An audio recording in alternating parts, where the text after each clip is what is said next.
ሰላም ተወዳጆች እንዴት ናችሁ? ዕለታዊ ዜናዎችን ይዘንላችሁ ተገኘን። የዓለም ዋንጫ አስደናቂ ክስተቶች ቀጥለዋል። ትላንት ሳይጠበቅ ኖርዌይ ብራዚልን ጥላ አስለቅሳለች። ብዙ ደጋፊዎች በብራዚል ስንብት ሀዘን ውስጥ ወድቀዋል። ተጫዋቾቹ ሁሉ ሳይቀር በእንባ ታጅበው ተመልክተናል። ካሳሜሮ እንዲሁም ኔይማር ሲያለቅሱ ነው ያየንበት ሁኔታ ያለው። የመጨረሻ ያለ ዋንጫቸው ይመስላል። ትላንት ብዙ ክስተቶች ነበሩ። ስለ ዓለም ዋንጫው የተወሰኑ መረጃዎችን እናደርሳለን። እንግሊዝ እንደ ወርቅ ተፈትና ወደ ቀጣይ ዙር ማለፍ ችላለች፣ ጠንካሯ ሜክሲኮን አሸንፋ።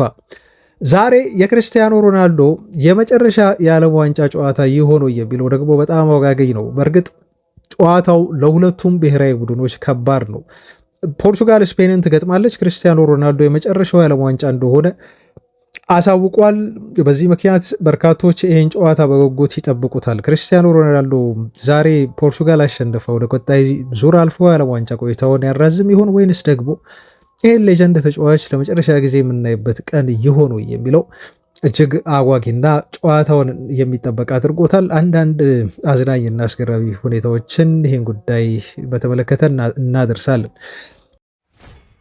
ስለ ዝውውር መረጃም አለን። ቤተሰቦቻችን ዝውውርን በተመለከተ በተለይ ፋብሪሶ ሮማኖ ሰመርቪልን በተመለከተ ያለኝን እውነተኛ መረጃ እኔ እነግራችኋለሁ ብሎናል። በዩቲዩብ ቻናሉ ወጥቶ ፋብሪሶ ምን አለ ስለ ሰመርቪል ዝውውር የሚለውን ተርጉመን በቀጥታ የምናደርሳችሁ ይሆናል ንግግሩን።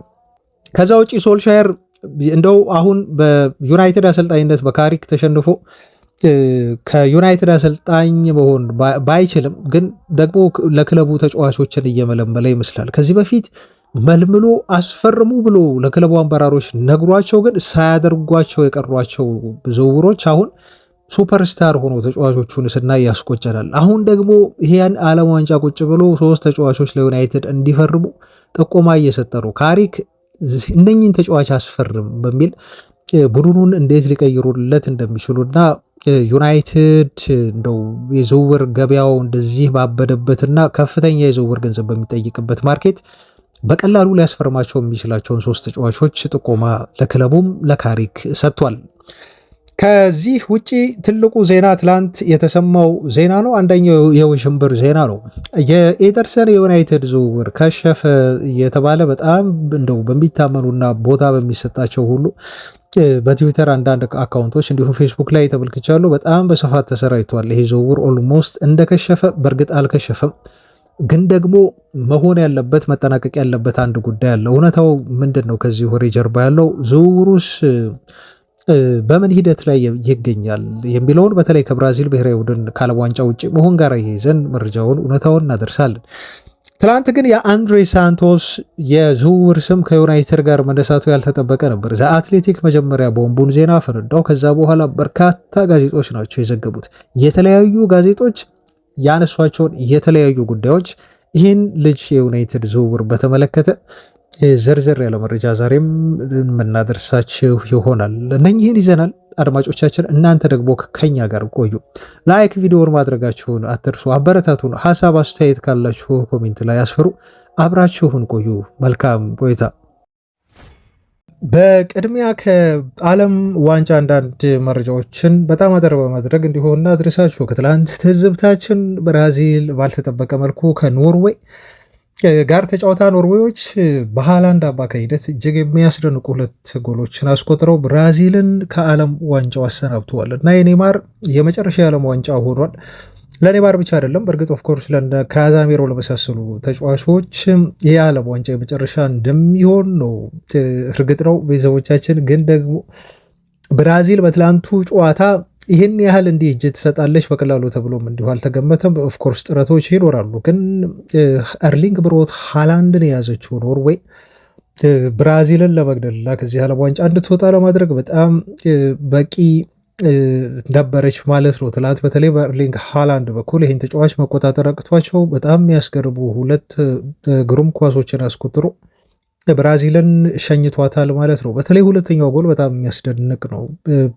በርቀቱ ስፔስ በተከላካዩ 2 እግሮች መሀል ያየበትና በዛ በጣም ጠባብ በሚባል እና በማይቻል በሚመስል ርቀት እጅግ አክርሮ የመታት ኳስ ሁለተኛ ጎል የብራዚልን ተስፋ በመግደል አንድ ከእንደገና የኖርዌይን አሸናፊነት በማረጋገጥ እንደዚሁ ትልቅ ሚና መወጣት የቻለች አስደናቂ የሆነች ኳስ ነች እና ኤርሊንግ ብሮት ሃላንድ አሁን 7 ጎል አስቆጥሯል።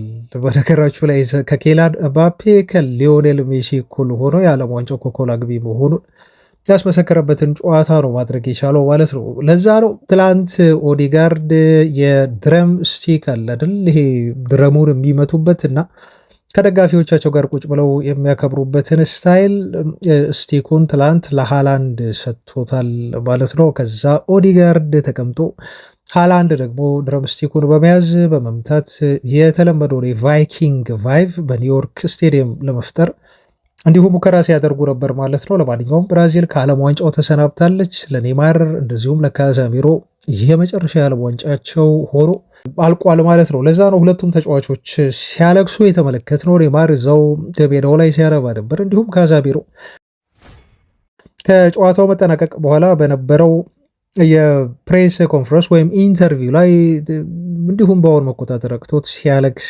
ተመልክተናል እና አሳዛኝ የሆነ ንግግር ነው የተናገረው።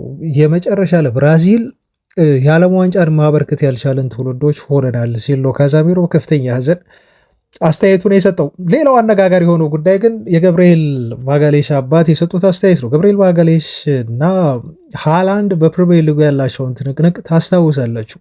በእንግሊዝ ፕሪሚየር ሊግ አርሰናል እና ማንቸስተር ሲቲ ሲጫወቱ ሁለቱ ተጫዋቾች በተለይ እጅ ላለመስጠት በተለይ ገብርኤል ማጋሌሽ ሃላንድን ለመቆጣጠር የሚያደርገው ጥረት በተጫዋቹ ሁሉ ምንድን ነው ይሄ ሙድ እስኪያዝበት ድረስ ሆኗል እና ያ ተክለ ሰውነቱ በጣም ግዙፍ ነው። ማጋሌሽ ደግሞ እሱን ማከል አይችልም በተክለ ሰውነት፣ ግን እሱን ለመቆጣጠር የሚያደርጋቸው አንዳንድ ነገሮች የሰውነት አካሎቹን እጆቹን ምናምን ተጠቅሞ እሱን ኮንትሮል ለማድረግ የሚጥርበት መንገድ ግን ሃላንድ ነው በማህበራዊ ሚዲያ ላይ የፖሰተ ብሮ ዋይፍ አለኝ እኮ በሚል እንዲቀልድበት ሆኗል ማለት ነው። ትላንት በጣም የሚያስገርመውም በተመሳሳይ በአንድ ማህበራዊ ድረ ገጽ ስናፕቻት መሰለኝ እርግጠኛ አይደለሁም፣ ግን ማጋሌሽን በዚህ መልኩ ብሮ አይ ሃቭ ኤ ዋይፍ ሲል እንዲሁ ቀልዶበታል። እሱን ለመቆጣጠር ሲያደርግ በነበረው ጥረት በተነሱት ፎቶ አማካኝነት ማለት ነው።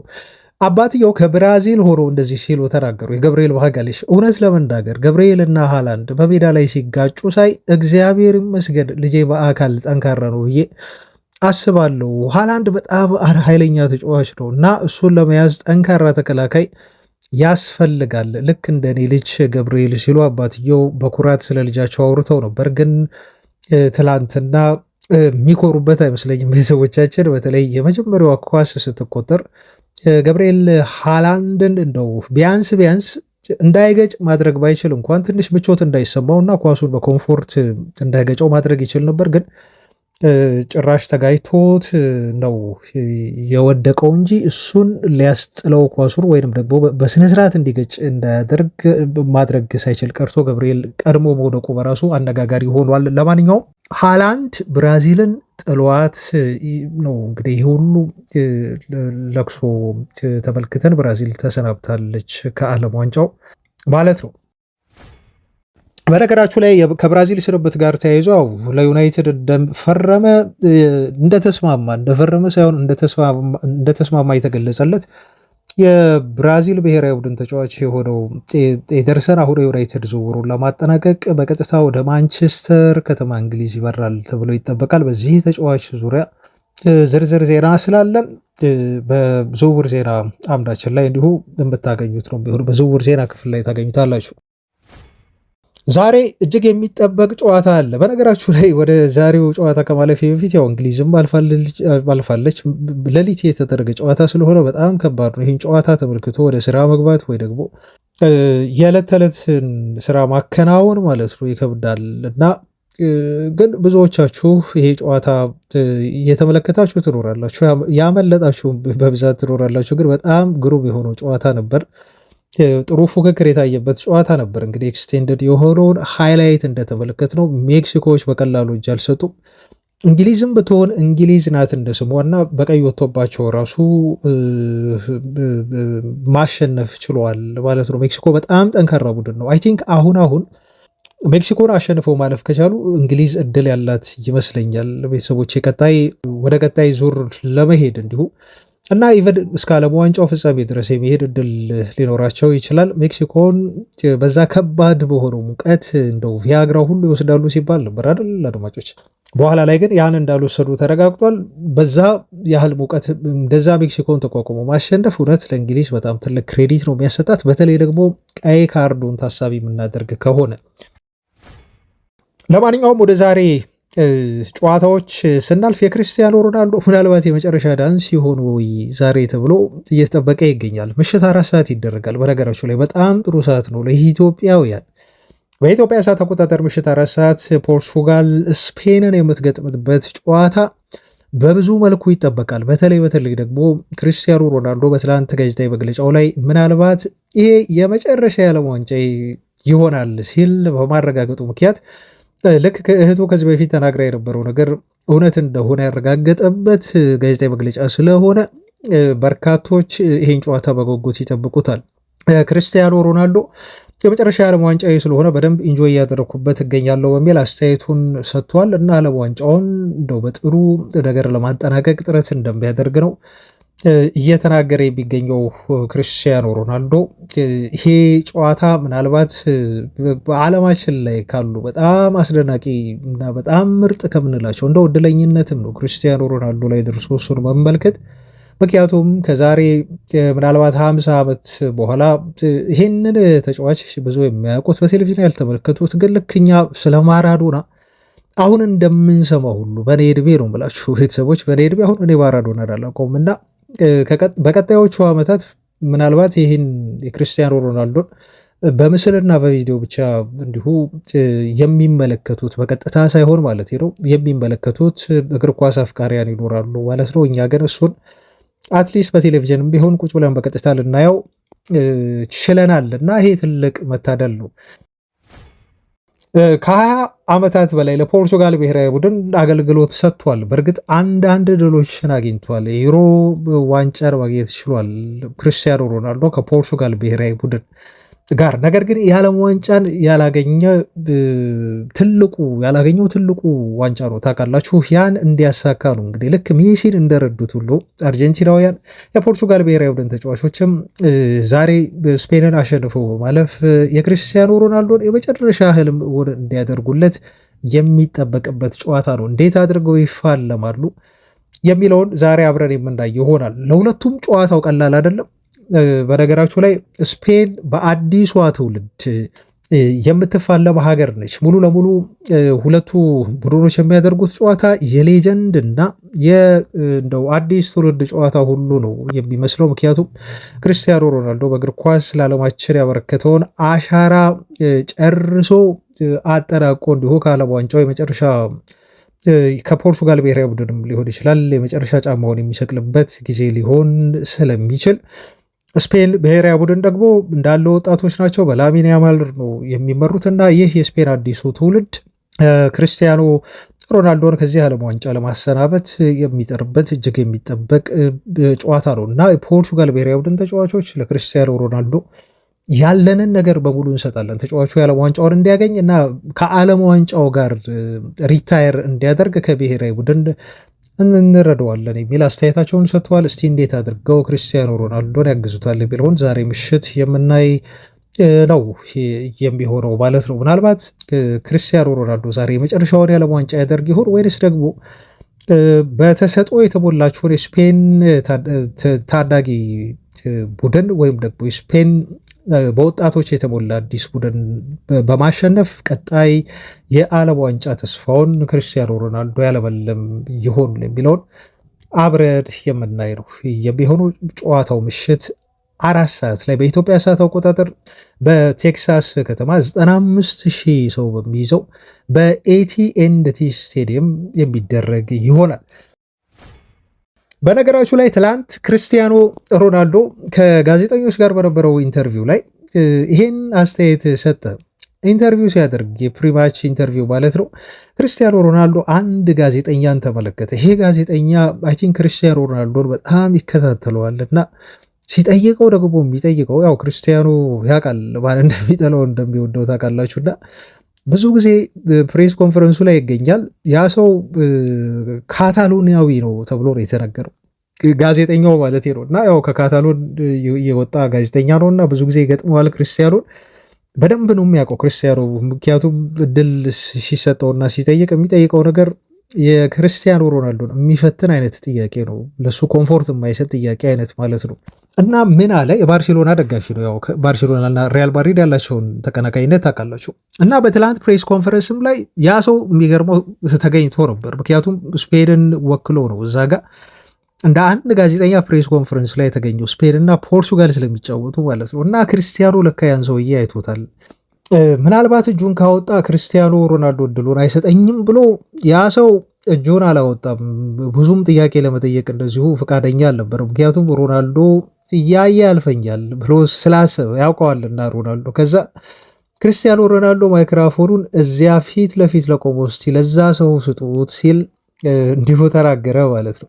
እኔን የማይወደኝ ልጅ ያነዋል። እስኪ ጥሩ ጥያቄ የጠየቀኝ እንደሆነ ዛሬ ማየት እፈልጋለሁኝ። ምክንያቱም ይሄ የመጨረሻ የዓለም ዋንጫዬ ነው፣ ለሱ ስጡልኝ።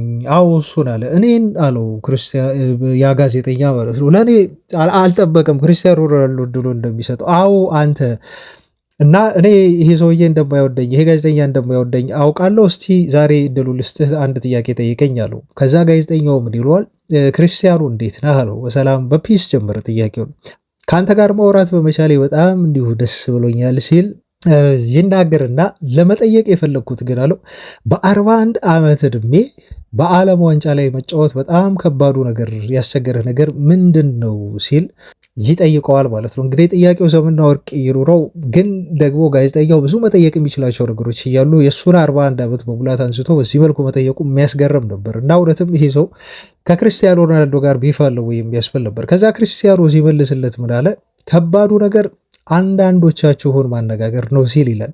በተለይ ደግሞ እኔን የማይወዱትን አንተ ደግሞ ከእነሱ መካከል አንዱ ነህ። ይህንን አውቃለሁኝ እንደምትጠላኝ።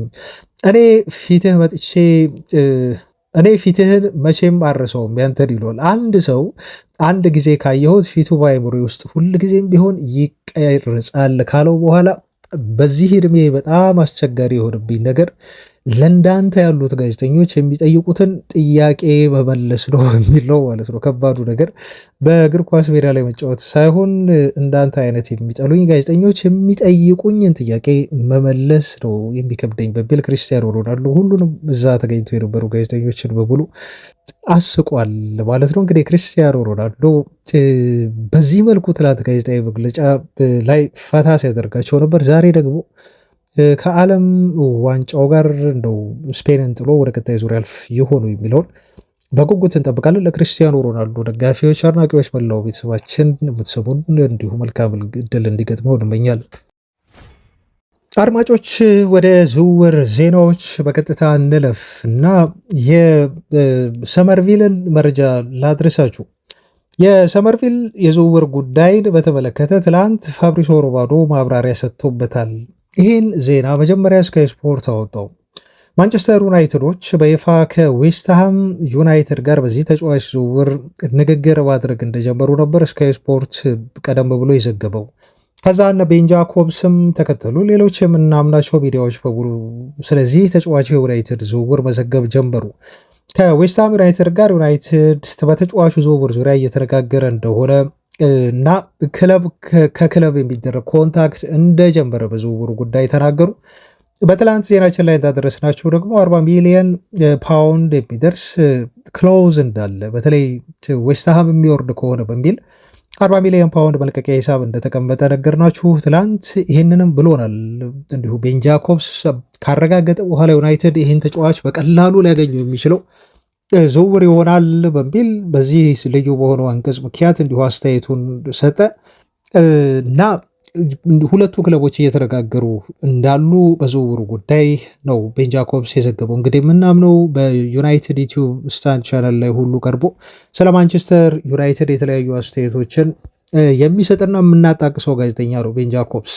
ቤን ጃኮብስ ይሄንን ካለ በኋላ ግን እና ብዙ ጋዜጦች ካወሩት በኋላ ፋብሪሶ ሮማኖ በዚህ መልኩ ምላሽ ሰጥቶበታል።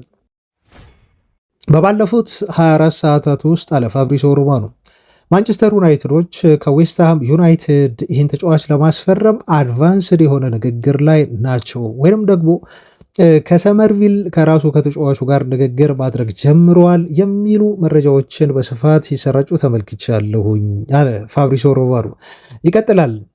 ጋይስ አለ ፋብሪሶ ሮማኖ፣ ጋይስ የኔ አረዳድ ግን የሚከተለውን ነው። ስለ ሁኔታው እስቲ ላብራራላችሁ አለ።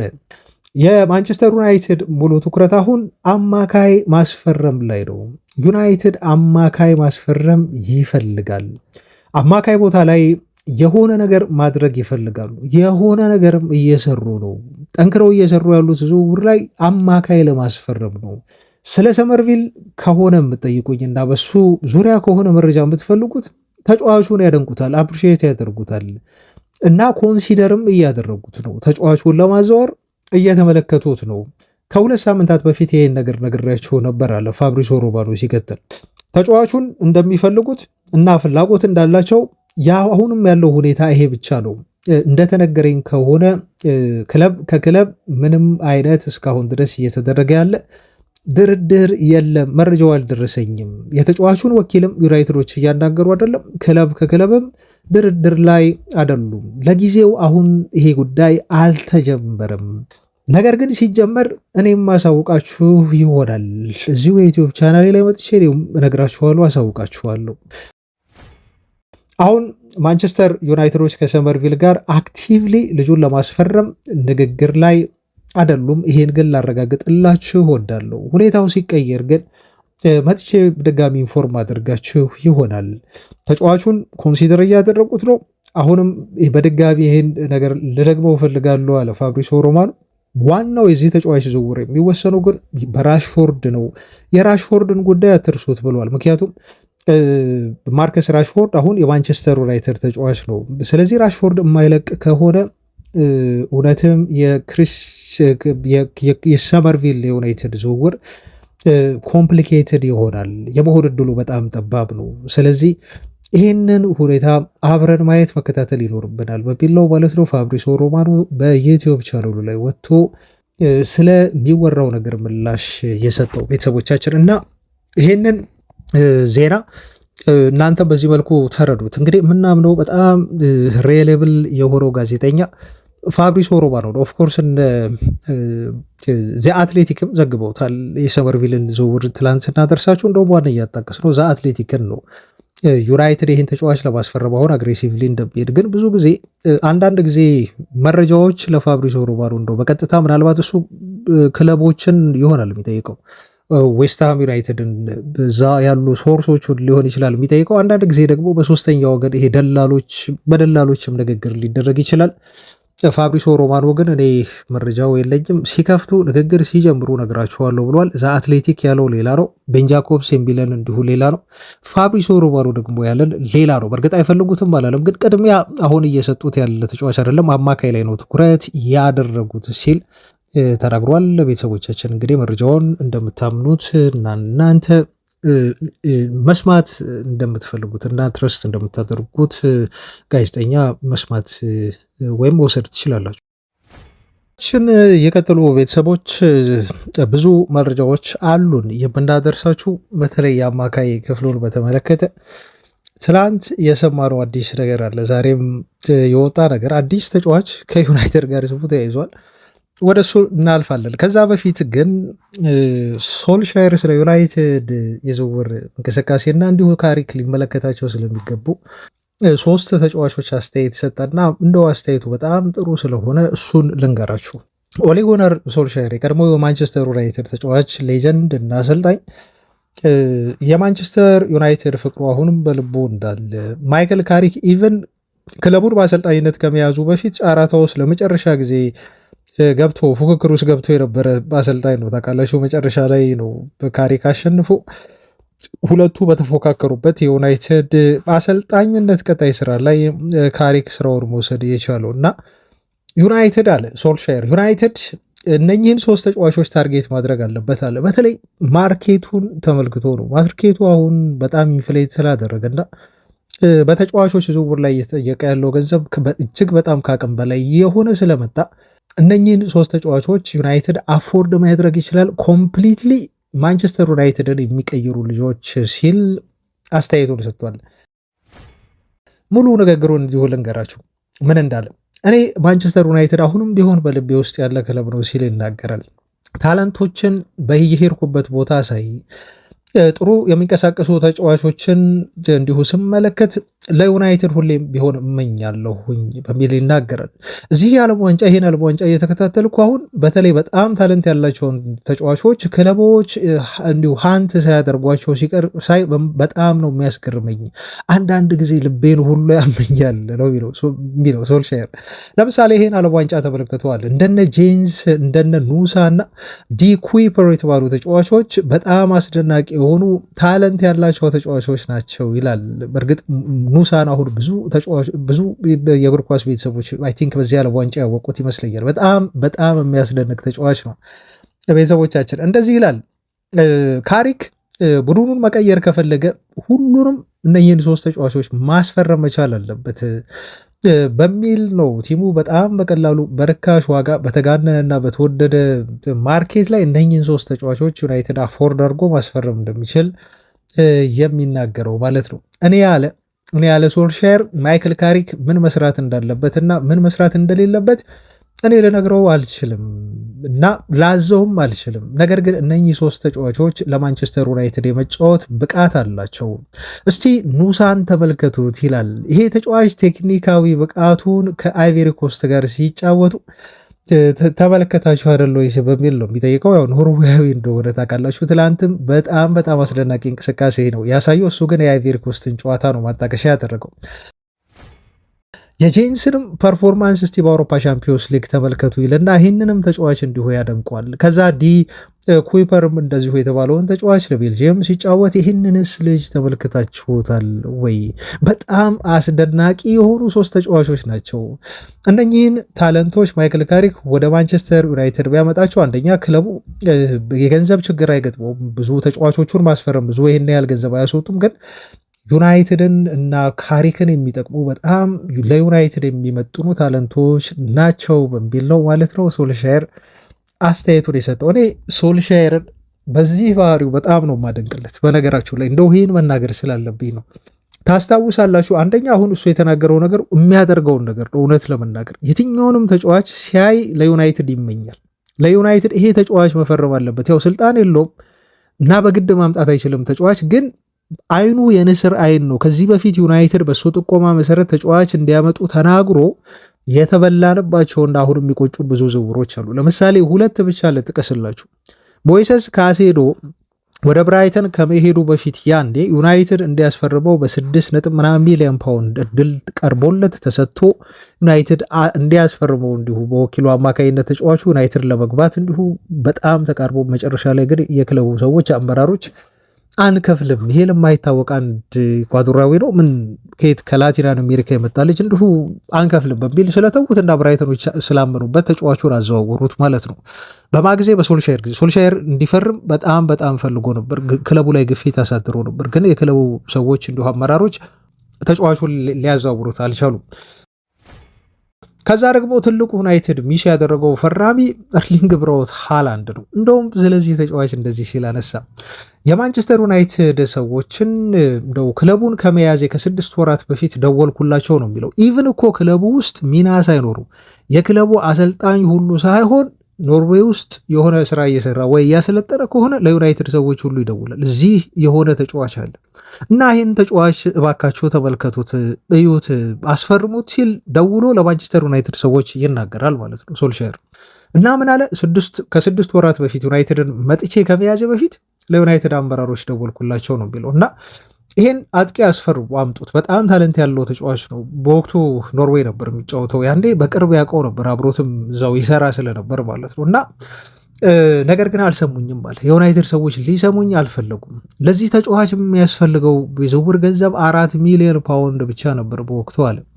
4 ሚሊዮን ፓውንድ መክፈል ስላልፈለጉና ኤርሊንግ ብራውት ሃላንድን ማምጣት ስላልፈለጉ እኔንም እንደው በጥቆማዬ ስላላመኑበት ግን ተጫዋቹን ሊያስፈርሙት በወቅቱ አልቻሉም በሚል ነው በቁጭት የተናገረው ማለት ነው ሶልሻየር። እና አሁንም ይሄን ቁጭቱን ይደግመዋል። እነኚህን 3 በዓለም ዋንጫ ላይ ድንቅ እንቅስቃሴ ያሳዩ ኖርዌያዊና ቤልጂየማዊ ተጫዋቾች ማይክል ካሪክ ማምጣት አለበት። ዩናይትድ በ100 ሚሊዮን በምናምን እየተጠየቀ ባለበት ማርኬት ውስጥ ለምን ይቸገራል? ይሄን የመሰሉ ታለንት ተጫዋቾች እያሉ በየቦታው በዩናይትድ ድክመቶች ቲሙን ሊቀይሩ የሚችሉ የማይክል ካሪክን ቡድን የዩናይትድን ቡድን በአጠቃላይ ነው የሚቀይሩት እነኚህ ታለንቶች በሚል ጥቆማ የሚሰጠው ማለት ነው። እና አሁን ካዜዶ የዩናይትድ ተጫዋች ቢሆን ኖሮ፣ ኤርሊንግ ብሮት ሃላንድ የዩናይትድ ተጫዋች ቢሆን ኖሮ፣ ኢማጅን ቤተሰቦቻችን ትላንት ብራዚልን እንዲያሸንፉ ከረዳ በኋላ ኤርሊንግ ብሮት ሃላንድ በኢንስታግራም የፖስተው ፖስት በ13 ወር በ12 ደቂቃ ውስጥ 1 ሚሊዮን ላይክ ነበረው። ታምናላችሁ ቤተሰቦቻችን?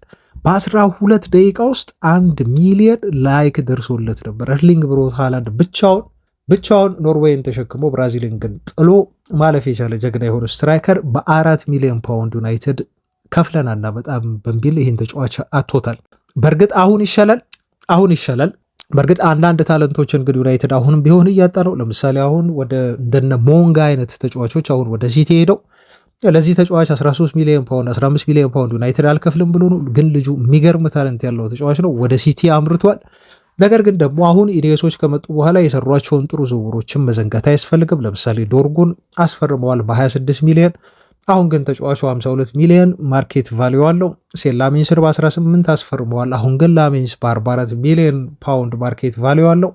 ሄቨንም እንዲሁ በ1 ሚሊዮን ፓውንድ ከአርሰናል የመጣ ነው። ግን አሁን አትሊስት 30 ሚሊዮን ፓውንድ የሚገመት ተከላካይ መሆን ይችሏል ማለት ነው። ግን ደግሞ ሶልሻየርን እንደው የቲማችን ስካውት አባል አድርገው ቢቀጥሩ ታስቡት። ኢማጅን ምን ያህል ብዙ ታለንቶችን ለዩናይትድ ሊያመጣ እንደሚችል። ወደ አማካይ የዝውውር ዜናዎቻችን እንለፍ። ትላንት አንድ መረጃ በጣም በስፋት ተሰራጨ። ይሄ መረጃ እንደው ወደ ዋናው የአማካይ ስፍራ የዝውውር ዜና ከማለፌ በፊት የኤደርሰንን የዝውውር ጉዳይ በተመለከተ ብዙ በጣም ብዙ መረጃዎች ማለት ይችላሉ አድማጮቻችን። ምናልባት እናንተ ሁሉ ግራ የሚያጋቡ ዜናዎች ነው የወጡት። ኤደርሰን ወደ ማንቸስተር ዩናይትድ የሚያደርገው ዝውውር በመጨረሻ ኮላፕስ አደረገ እና ዩናይትዶች ተጫዋቹን አያስፈርሙትም፣ ዝውውሩ ከሸፈ የሚል መረጃ ይዘው ወጡ። እንደውም አንዳንድ ክለቦችን ለመጥቀስም እንዲሁ ሙከራ ያደረገዋሉ። እንደ ባየር ሙኒክ ይህን ተጫዋች ከዩናይትድ ወስዶታል ወይ ይወስደዋል የሚል መረጃን ያወጡ ማለት ነው። ዩናይትድ አሁንም ቢሆን ቅድመ ስምምነት እንደተስማማ ነው። በዚህ ተጫዋች ዝውውር ዙሪያ ምን እንደሆነ ወይ ምን እንደተፈጠረ ለምን እንደዚህ እንደተባለ ልንገራችሁ። ዩናይትድ ቀደም ብሎ ከአትላንታ ጋር ተስማምቶ ጨርሷል። 35 ፊክስድ የሚከፈል እና 3.8 ደግሞ አዶንስ በአጠቃላይ ወደ 38.8 ሚሊዮን ፓውንድ ወይም ደግሞ በዩሮ ከሆነ 45 ሚሊዮን ዩሮ ገንዘብ ዩናይትድ ለአትላንታ ለመክፈል ተስማምቷል። ይሄ ስምምነት አክቲቭ ነው፣ መስማማት ነው፣ ግን ፊርማ የለም። ቤተሰቦቻችን ልበሉ። ምክንያቱም ፊርማ የሚኖረው ተጫዋቹ ሕክምና ምርመራውን አጠናቆ ካለፈ በኋላ ነው ክለቦች የሚፈራረሙት። ይሄ ሙሉ ለሙሉ ከስምምነት ተደርሶበታል። ይሄ ማለት ስምምነት ላይ ተደረሰ ማለት ልጁ የዩናይትድ ንብረት መሆኑ ተረጋገጠ ማለት ግን አይደለም። አሁን አይመጣም እያልኳቸው አይደለም ቤተሰቦቻችን። ከዛ ምን ተፈጠረ ካስታወሳችሁ፣ እዛው አሜሪካ ያለ ተጫዋቹ የመጀመሪያ ደረጃ የህክምና ምርመራ ተደረገለት ተባለ። የብራዚል ዶክተሮች በተገኙበት ነው ህክምናው የተደረገለት። ኦፍኮርስ የዩናይትድ ተወካዮችም እዛው ነበሩ። ታዲያ ውጤቱን ዩናይትዶች ተመለከቱ። አሁን ውጤቱ ላይ ችግር ይኑረው አይኑረው እኛ አናቅም። ምክንያቱም እኛ የምናውቀው ዲቴል የሆነ መረጃ በተለይ ስለ ተጫዋቹ የሜዲካል ጉዳይ የሚገለጽ ነገር አይደለም። ክለቡም ሊገልጸው አይችልም። ክለቡም ቢያውቀው በራሱ በውስጡ ነው የሚይዘው። ምንድነው አሁን ዩናይትድ ቤት ያለው እምነት ተጫዋቹ ኦፍኮርስ በዶክተሮች ጥሩ የሆነ ምርመራ ተደርጎለታል፣ እዛው ብራዚላውያን ዶክተሮች በተገኙበት በአሜሪካ። ግን ዩናይትዶች የራሳቸው የሆነ ስፔሻሊስት ዶክተሮች በተለይ በከፍተኛ ቴክኖሎጂ የታገዘ ምርመራ ማድረግ ይፈልጋሉ። አንዳንድ ተጫዋቾች እዛው ባሉበት ሆነው ዝውውራቸውን ይጨርሳሉ ዓለም ዋንጫ ላይ። አንዳንድ ክለቦች ደግሞ እዛ የምናደርገው ምርመራ በቂ አይደለም፣ ስለዚህ ወደኛ ወደ ክለቡ መተህ ተጨማሪ ምርመራ ታደርግልናለህ፣ ከዛ በኋላ ዝውውርን እንፈጽማለን፣ እናጠናቅቃለን፣ እንጨርሳለን የሚል ሀሳብ ያነሳሉ። ዩናይትድም ያነሳው ይሄ ነው። ዩናይትዶችም እንደዚሁ ነው እንዲህ ያሉት ማለት ነው። በብራዚል ዶክተሮች ታይተዋል፣ ተመርምረዋል። ውጤቱን እነሱ ነው የሚያውቁት፣ እኛ አናውቅም። ወይ ውጤቱ ሙሉ ለሙሉ አላረካቸው ይሆናል፣ ወይ በተመረመረበት መሳሪያዎች ዘመናዊነት ዩናይትዶች እንዲሁ እርግጠኛ የሆኑ ይሆናል፣ ወይ ደግሞ እጅግ በጣም እነሱ የሚያምኗቸው በጣም ጥሩ የሆኑ ዶክተሮች ይኖራቸው ይሆናል። በጣም ስፔሻላይዝድ ያደረጉ በተጫዋቹ ሙሉ ምርመራ ላይ እና የሰውነት እንዲሁ የአካል ሁኔታ ውጤት ላይ የሚተማመኑባቸው። ስለዚህ ዩናይትዶች በፍጥነት አሁን ብራዚል ከዓለም ዋንጫው ስለተሰናበተች ተጫዋቹ ወደ እንግሊዝ እንዲመጣ አዘውታል ማለት ነው። ይህን የተረዱ እና የመጀመሪያ የሕክምና ምርመራ አድርጎ ስለነበር ተጫዋቹ ያው ቢወድቅ ነው የሕክምና ምርመራው እስካሁን ዝውውሩ ይፋ ያልሆነው እንጂ እዛው ብራዚል እያለ ዩናይትዶች ዝውውሩን ይፋ ማድረግ ይችሉ ነበር ብለው የሚያስቡ ሰዎች ግን በዚህ ጥርጣሬያቸው ምክንያት ዝውውሩ ከሸፈ ሲሉ ተናገሩ ማለት ነው። ግን ፋብሪዚዮ ሮማኖ እንደዚህ ሲል ተናገረ። ዝውውሩ አልከሸፈም። ዝውውሩ ስምምነቱ አሁንም እንዳለ ነው። ዩናይትድ ግን ዝውውሩን ከማጽደቁ በፊት አንድ የመጨረሻ ምርመራ ይፈልጋል። ይህንን የመጨረሻ ምርመራ ተጫዋቹ ሁለተኛውን ክፍል እስኪያደርግ ነው የሚጠብቁት። ካደረገ ካጠናቀቀና የሚያልፍ ከሆነ ይኸውላችሁ፣ ዝውውር ላይ ምንጊዜም ቢሆን ሜዲካል ታልፋላችሁ ማለት አይደለም።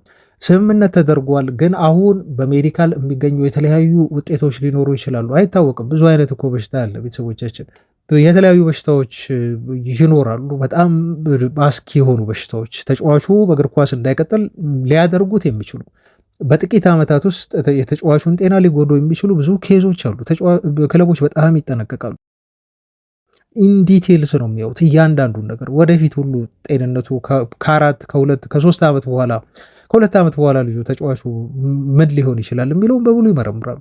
ስለዚህ ዩናይትድ ይህን ሁለተኛ ትልቅ የሆነ ምርመራ የመጨረሻ ምርመራ እንዲያደርግ ልጁን አሁን ወደ እንግሊዝ እያስመጡት ይገኛሉ ማለት ነው። ከዚህ ምርመራ በኋላ ምንም ችግር የለም።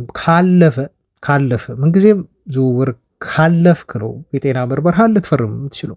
ስለዚህ የተጠራጠሩትም ነገር ካለ እና ወይም ደግሞ እርግጠኛ መሆን ከፈለጉ ሁለተኛውን ምርመራ አድርገው ዝውውሩን ያጠናቀቁታል ማለት ነው። ይሄ ነው ያለው እውነታ ማለት ነው። ብዙ በፌስቡክ ገጽ ላይ በተለይ ትዊተር ላይ ተጫዋቹ የማንቸስተር ዩናይትድ ዝውውሩ ከሸፈ እና ወደ ዩናይትድ አይዛወርም በሚል መረጃዎች ሲሰራጩ ተመልክቻለሁ። እውነታው ግን ፋብሪዚዮ ሮማኖ እንዳረጋገጠልን ከሆነ ይሄንን ነው የሚመስለው። ስለዚህ ኤደርሰን የማንቸስተር ዩናይትድ ንብረት መሆኑ የሚቀር አይመስልም። በተለይ ትላንት ብራዚል ከዓለም ዋንጫው ከተሰናበተች በኋላ ልጁ ወደ ማንቸስተር ቀጥታ በረራ አድርጎ በእንግሊዝ ሕክምና ምርመራውን በማጠናቀቅ የሚያልፍ ከሆነ ዩናይትድ ዝውውሩን ይጨርሳል ተብሎ እየተጠበቀ ነው የሚገኘው። ቤተሰቦች አንድ የዝውውር ዜና ትላንት ሰማን እና ይህን የዝውውር ዜና ወደ እናንተ ማድረስ ይኖርብኛል። አንድ አዲስ ተጫዋች ነው ከዩናይትድ ጋር ስሙ ተያይዞ የተነሳው። ብዙ የዩናይትድ ደጋፊዎችን እንደው ያበሳጨ ብዬ ብለው ይሻለኛል። ምክንያቱም ስታቱን ክለቡ ነው የሚያው። ዩናይትድ ስታት አይቶ ነው ተጫዋቾችን የሚያስፈርመው ታውቃላችሁ። ኦፍኮርስ ስታት አይቶም ይስታል። ሚስ ያደረግናቸው ብዙ ተጫዋቾች አሉ። ስታቱ በጣም እየደገፋቸው፣ ዳታ ዲፓርትመንቱ እየደገፋቸው፣ ግን ደግሞ የዩናይትድ ሰዎች በመክፈል ችግር ምክንያትና እንደው የዝውውር ገደብ በማበጀታቸው ምክንያት ሳናስፈርማቸው የቀረናቸው ተጫዋቾች አሉ ማለት ነው። አሁን ስሙ የተነሳው ዩናይትድ ከሳንቶስ ጋር ነው። አንድሬ ሳንቶስ ተብሎ የሚጠራ የብራዚላዊ የቼልሲ ተጫዋች ነው እና ከክለብ ንግግር አልተጀመረም ማለት። ዴቪድ ኦርንስተን ደግሞ በጣም የሚታመን ጋዜጠኛ ነው፣ የአትሌቲኩ ጋዜጠኛ ነው። ይህ ዜና ያወጣው ትላንት በቃ እንደ ቦምብ ዜና በሉት። እሱ ብሬክ ሲያደርገው መላው ኢንተርኔቱን ማህበራዊ ሚዲያውን ነው እንዲሁ ያነቃነቀው። ሁለቱ ክለቦች ንግግር አልጀመሩም፣ ግን ዩናይትድ ኢንኳየር አድርገዋል በተጫዋቹ ተወካዮች አማካኝነት። ይህን ተጫዋች በተመለከተ መረጃዎችን ጠይቀዋል፣ ሰብስበዋል። ሌሎችም ብዙ ክለቦች የሚፈልጉት አሉ አለ ዴቪድ ኦርንስተን። ዩናይትዶች አጥብቀው ግን ይፈልጉታል። ዝውውሩ የሚወሰነው ቼልሲዎች ምን ያህል ይጠይቃሉ በሚለው ዋጋ ላይ ነው። ቼልሲዎች ለተጫዋቹ ጥሩ ጥያቄ ከመጣ በተጫዋቹ በር ላይ አይቆሙም፣ ተጫዋቹን ይሸኙታል ወይም ለዩናይትድ ይሸጡታል ነው ያለው ዴቪድ ኦርንስተን። ስለዚህ አንድሬ ሳንቶስ ለማንቸስተር ዩናይትድ የአማካይ ክፍል እንደ አንድ አማራጭ ተደርጎ ተያዘ ማለት ነው። አዲስ አማራጭ ተደርጎ የተያዘ ተጫዋች ነው። ከዛ ፋብሪሶ ሮማኖ እንደዚህ ሲል ጉዳዩን እንዲሁ ተቀብሎ እሱም ዘገበ። አንድሬ ሳንቶስ ከቼልሲ ወደ ዩናይትድ እንዲፈረም ተፈልጓል። ዩናይትዶችም አፕሮች አድርገዋል ነው ያለው። እሱም ኢኒሻል ኮንታክት ተጀምሯል ከተጫዋቹ ተወካዮች ጋር ማለት ነው። እና ተጫዋቹን እንዴት ማስፈረም እንደሚችሉ ተጫዋቹን ከቼልሲ የሚያስፈርሙበት ሁኔታ አጠቃላይ ኮስቱ ምን ሊመስል እንደሚችል ዩናይትዶች በደንብ አድርገው አጥንተዋል። እስካሁን ይፋዊ የዝውውር ሂሳብ አላቀረቡም። ክለብ ከክለብም እንደዚሁ ንግግር አልተጀመረም። ቅድመ ስራዎች ግን እየተሰሩ ነው። ልጁም በዩናይትድ የግዢ ሊስቱ ውስጥ መካተት ችሏል በሚል ፋብሪሶ ሮማኖ ይህን ዜና መልሶ አረጋገጠልን። ቤን ጃኮብስ ደግሞ ንግግሮች እንዲሁ በተጫዋቹ በኩል መደረግ ጀምረዋል ብሏል። እሱ ደግሞ ክለብ ከክለብ ሳይሆን ዩናይትዶች ከተጫዋቹ ሰዎች ጋር ንግግር ማድረግ ጀምረዋል ካለ በኋላ ቼልሲዎች ግን እስካሁን ድረስ በይፋ ከማንቸስተር ዩናይትድ ጋር እየተነጋገሩ አይደለም ወይም ንግግር አልተጀመረም ክለብ ከክለብ በሚል ነው ቤን ጃኮብስ ስለዚህ ተጫዋች ዝውውር ያወራው። ማርሻል የተባለው የሜን ጋዜጣ ጸሐፊ ደግሞ ይህን ተጫዋች ማንቸስተር ዩናይትድ የፈለገው ተጫዋቹ በ6 ቁጥርም በ8 ቁጥር ቦታም ስለሚጫወትና ቨርሳታይል ስለሆነ ነው። ልጁ ያለው ፊዚካሊቲ እና በተለይ ሞቢሊቲው ማንቸስተር ዩናይትዶችን የሳበ ትልቁ የተጫዋቹ ኳሊቲ ነው ብሏል። በሁለት ቦታ ይጫወታል፣ በ6ም በ8ም ቬሪ ፊዚካል ነው። ይህ ተጫዋች ሞቢሊቲው ደግሞ ከፍተኛ ነው። በዛ ምክንያት ነው ዩናይትዶች የፈለጉት። ሌላው ደግሞ ተጫዋቹ የፕሪሚየር ሊግ ኤክስፒሪየንስ ያለው በመሆኑ ዩናይትዶች በሶስት ነገሮች ቦክሳቸውን ቲክ አድርጎላቸዋል። ፊዚካሊቲ፣ ሞቢሊቲ እና የፕሪሚየር ሊግ ኤክስፒሪየንስ፣ በዛ ላይ ደግሞ ቨርሲቲሊቲ የሚለውን ስለሚያሟላ ማንቸስተር ዩናይትድ አመራሮች እዚህ ተጫዋች ዝውውር ላይ ትኩረት ማድረጋቸው ነው የሜን ጋዜጣ ጸሐፊ ማርሻል የዘገበው። ዘጋርዲያን በበኩሉ ምናልባት ተጫዋቹ ከስታንፎርድ ብሪጅ ለመልቀቅ ዝግጁ እንደሆነና የዩናይትድን ዝውውር በደስታ እንደሚቀበለውና ማንቸስተር ዩናይትድን ለመቀላቀል አንድሬ ሳንቶስ ዝግጁ እንደሆነ ደግሞ ዘጋርዲያን ጋዜጣ ነው ያወራው ማለት ነው። የዴይሊ ሜል ጋዜጠኛ ክሪስ ዌለር በበኩሉ ደግሞ ቼልሲዎች ተጫዋቹን ለመሸጥ 50 ሚሊዮን ፓውንድ አካባቢ ይፈልጋሉ። የተጫዋቹ መሸጫ ዋጋ 50 ሚሊዮን ፓውንድ ነው ብሏል። ነገር ግን ዩናይትዶች ይህን ያህል ገንዘብ ለዝውውሩ ለመክፈል ፈቃደኛ የሚሆኑ አይመስልም። ምክንያቱም ተጫዋቹ ያለው የማርኬት ቫሊው 40 ሚሊዮን ፓውንድ ስለሆነ ዩናይትዶች ልጁን የሚገምቱት 40 ሚሊዮን ፓውንድ ነው። ሰማያዎቹ ግን እስከ 50 ሚሊዮን ፓውንድ የመሸጫ ዋጋ ሊጠይቁ ይችላሉ ከዚህ ተጫዋች ዝውውር ብሎ የዴይሊ ሜል ጋዜጠኛ ስለዚህ ተጫዋች ዝውውር በዚህ መልኩ ዘገበለን። ክሪስ ዌለር ማለት ነው። ቤተሰቦች አሁን የተለያዩ 6-7 የሚሆኑ ሶርሶችን ምንጭ ጠቅሰን ነው ምን የተለያየ ነገር ስለዚህ ተጫዋች ዝውውር ነገሩን ወይም አወሩ የሚለውን የነገርናችሁና ይሄ ተጫዋች በዩናይትድ ራዳር ውስጥ መግባቱ አሁን በጣም እርግጥ ሆኗል። ግን ትልቁ የዩናይትድ ደጋፊዎች በስጋትነት የሚገልጹት እና ብዙ የዩናይትድ ደጋፊዎች በዚህ የዝውውር ጭምጭምታ ደስተኛ ያልሆኑበት አንድ ነገር አለ።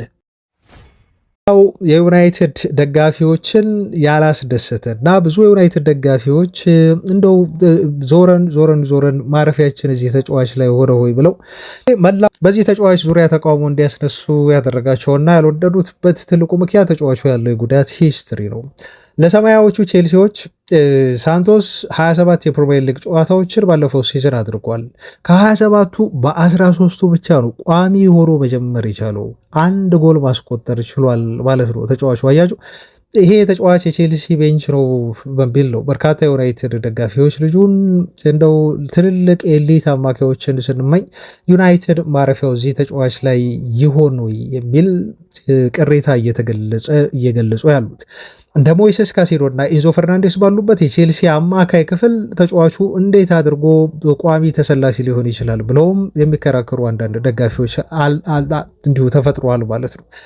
ተጫዋቹ ግን ያለው ስታት በጣም የሚያስገርም ነው። ቤተሰቦቻችን በጣም አጭር በሆነ ደቂቃ እንዲሁ የመጫወት እድል ቢያገኝም ልጁ ግን ተቀይሮ እየገባ በ13 ጨዋታዎች ላይ እንደዚሁ ቋሚ ሆኖ ተሰልፎ 27 ያህል የፕሪሚየር ሊግ ጨዋታዎችን ማድረግ ቢችልም ግን ተጎድቶ ደግሞ በጉዳት ምክንያት ጨዋታ ያላደረገባቸው ደቂቃዎች እንዳሉ እሙን ነው እና ይሄ ልጅ በማንቸስተር ዩናይትድ የተፈለገው ስታቱ ስለደገፈው ነው በሚል የሚያስገርሙ ስታቶች እየወጡ ነው። በተለይ የአንድሬ ሳንቶስን እንቅስቃሴ የአምናይ ፕሪሚየር ሊጉን ከማቲያስ ፈርናንዴዝ እንቅስቃሴ ጋር እያነጻጸሩ ስታቱን ለማውጣት ሙከራ አድርገዋል። ግን በደቂቃ ስናይ አንድሬ ሳንቶስ ከማቲያስ ፈርናንዴስ በግማሽ ያነሰ ደቂቃ ነው በፕሪሚየር ሊጉ የተጫወተው። ግን በግማሽ ያነሰ ደቂቃ ተጫውቶ ያሉት ቁጥራዊ መረጃዎችና ውጤቶች ግን ተጫዋቹ በጣም አስደናቂ ልጅ እንደሆነ የሚያመላክቱ ናቸው እና ይሄ ተጫዋችን ዝውውር በተመለከተ በነገ ዜናችን ላይ ቤተሰቦች ንጻሬ ውስጥ እንገባለን። ስታቱ ምን ይመስላል? ከማቲያስ ፈርናንዴስ ጋር ሲታይ ባነሰ ደቂቃ መጫወት የቻለ ተጫዋች ቢሆንም በሊጉ ግን የሚናቅ ስታት አይደለም ልጁ ያለው። እንደው ጉዳቱን ወደ ጎን ስተን የልጁን ስታት ከተመለከትን ግን ዩናይትድ ዳታን መሰረት አድርጎ ተጫዋቹን እንደፈለገው እንረዳለን። በዚህ ጉዳይ ላይ ቀጣይ አዳዲስ ጉዳዮችን ከስታቱ ጋር ጨምረን ነገ የምናደርሳችሁ ይሆናል። አድማጮች አብራችሁን ስለነበራችሁ እጅግ በጣም እናመሰግናለን። እንደው መልካም ያለ ዋንጫ ጨዋታ ይሁንላችሁ። ዛሬ በጣም አጓጊ የሆነ ጨዋታ ነው ምሽት 4 ሰዓት ላይ የሚደረገው። ነገ በአዳዲስ መረጃዎች እናገኛችኋለን። እስከዛ ሰላሙኑ ባይ